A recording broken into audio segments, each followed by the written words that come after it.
Okay, so let's talk about a few specifics, Stephen, on the report and where you think it's going to go. I mean, one of the key planks of the report was universal access for broadband, and you've made quite a number of statements around the importance of that and how we take that forward.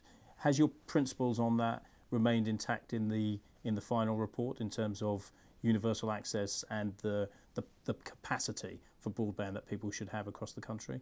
Yes, I think it will, but I think it certainly has remained a core premise of the report, and I think there are a number of reasons for that. The first of which is we've taken the view, which I think has been borne out by the consultation process and the subsequent analysis, that if you want to have a universal digital environment, either for private services or public services, you have to have universal access. And much of the research that's been done by us and by other people has made it clear that we've reached a point now where broadband connectivity is not seen as a nice to have, it's seen as a need to have. I hesitate to use the word utility because I'm not sure I would define it as a utility service, but you understand what I mean by that.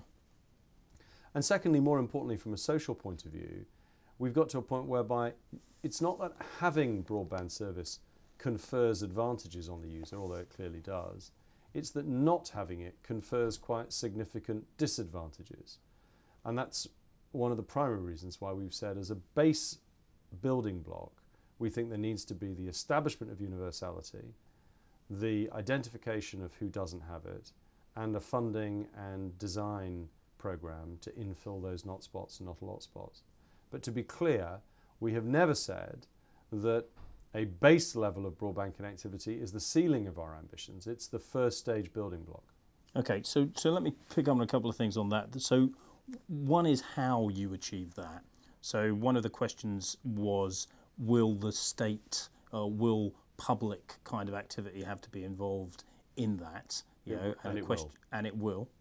So then does that involve the digital surplus? Are we still talking about the digital surplus being applied to the universal broadband question?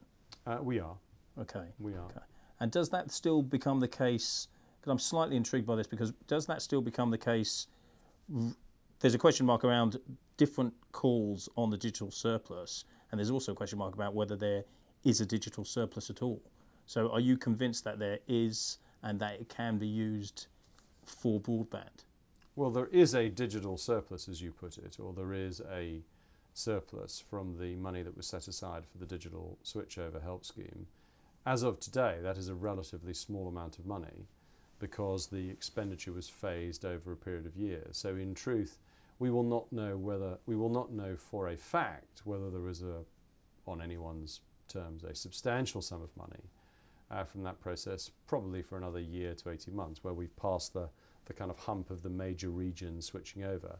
All of the evidence and all of the analysis tells us that there will be, based upon take-up rates, participation levels, engagement and help scheme. But it is possible that may disappear. But for the purposes of planning, our planning assumption is that there is a surplus and that surplus will be a primary contributor to a universal service help scheme.